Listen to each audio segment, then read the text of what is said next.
Future Video's Multi-View HD module is an integrated feature of the VStation HD multi-track studio recording system. It's designed to provide you with a quick and easy method to recreate the live shoot and do multi-camera editing from the original shoot. With Multi-View HD's exclusive AutoProducer feature, you can make the edits automatically at the points you wish to cut by simply switching between video angles that appear in the preview panes while playing back the footage from the original shoot. This is similar to what you would do during a live shoot with the production switcher. In effect, it enables you to be more like a director than an editor. Multi-View is a session editor. That is, it'll use the footage that was shot from a continuous recording of an entire session, which may involve up to 4 cameras that were positioned at various angles. The session method makes it easier to work with the original footage during the editing process and is meant to recreate the live event. You can, however, bring in other footage from different shots and assemble them into your finished production. As you can see, there are 8 preview panes here that we can bring video in or footage in from a previous project. So let's go ahead and get started. What we're going to do is we're going to create a brand new project. Now, when you just get done with a shoot, it's going to prompt you the name of the previous of your VStation project. But in this case, we're going to actually create a brand new project. So I'm going to call it Multi-View Multicam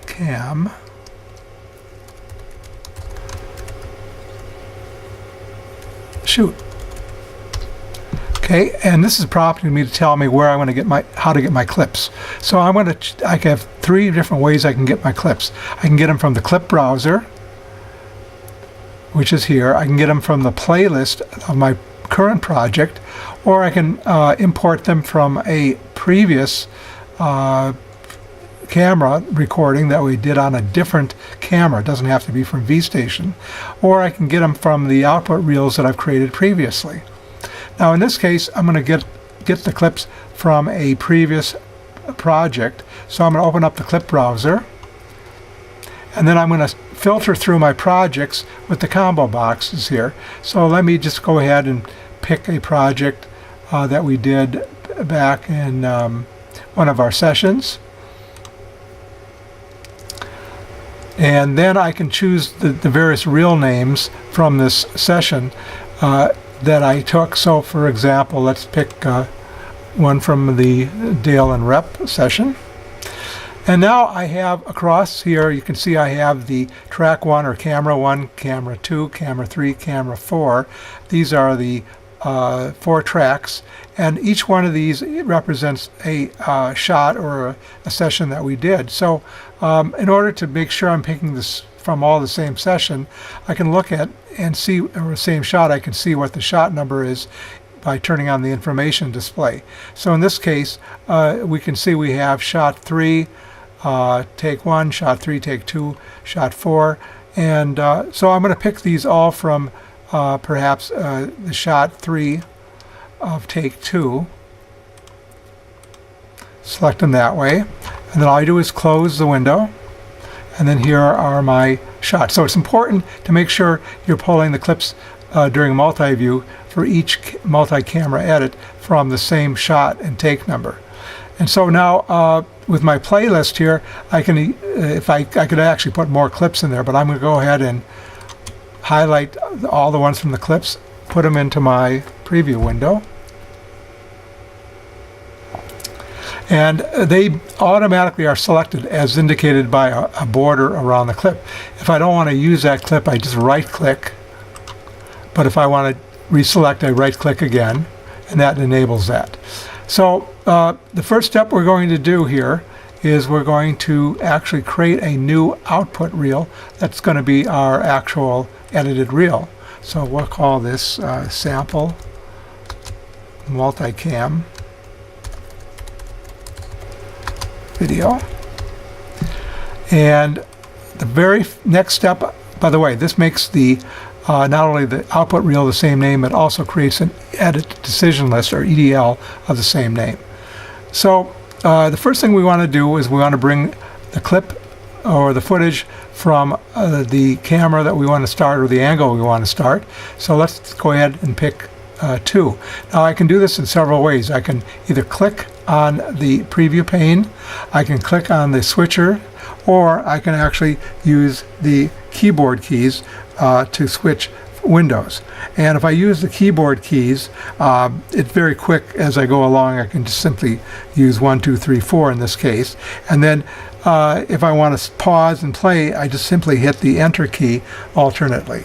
So in this case, let me go ahead and I'm going to pick 2 as the starting video, and that will appear in our program monitor. So we may not want to start this video at this point. It doesn't look like a very complimentary picture. So let's move ahead here, and we'll maybe start our shot right there. And now one other thing you want to do when you're syncing shots together that are time related, you want to put the time sync button checkbox on, and that now tells me that the all these clips are in sync and all the borders will be green. Now, just for demonstration purposes, if I go back, if I picked a point that was earlier, you can see the borders go red, meaning at this point the recordings are not in sync. So I would move my track position ahead slightly to be able to get them into a green point. So let's go back approximately to where we wanted to start our video. Okay, so once we have decided the camera shot angle and decided the starting point, now we want to begin our editing session. And we do this by using AutoProducer. Turn on AutoProducer and we'll see editing mode, meaning we're in the editing mode. So now we're going to play this angle, and then we want to switch over to another angle. What I'll do is I'll click the 1 key, and there we have a shot of John scratching his eyes. So let's go ahead and use the enter key to play that. Now, it probably wasn't such a good point to do it that way. So I'm going to actually hit the delete key, and it's going to go back to the previous shot. So I'm going to actually now watch my shots here and then decide that maybe what I want to do is I want to make that change at a slightly different time, so I can watch over here. Now John stopped. Now I can make my switch. So now I'm going to go ahead and switch over to camera 1. And then we'll go ahead and continue. And I'll switch over to camera 3 using the numpad key, hit enter to continue to play.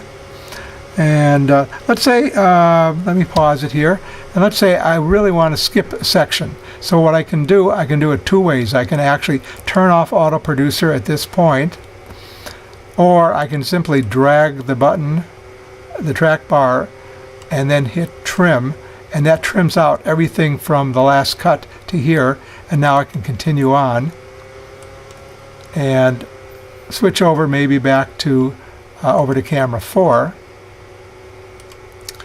and continue, switch over to camera 1 again, and if I'm happy with that, I'll just pause it and complete my edit by turning off the editing mode. And that's now created an edit decision list. As you can see here, all my cuts that I made are here. You notice the cut that I made with John holding his hands against his forehead is no longer there. So I can actually eliminate, change the order, I could trim any of these, and we'll do that in a different session. So now what we want to do is we want to create a rough cut. So I'm going to go ahead and press the Produce Edited Reel Video button. Okay, and now we should be able to make the movie. When you're doing a movie with rough cuts, they've got to be the same format and same frame rate. And now we'll see, there it is. and the switch at the points that we want it to. Now, rough cut will only actually do a rough cut on the keyframe. So more accurate cutting, what we want to do is we want to actually change the format. We go to the multi-view settings and we select a format, a frame rate, and an encoder, and the quality. So I can go ahead, if I want to use the same frame rate as your source, I'll just select that, and I could use a different resolution. And there we go. That's our ended video.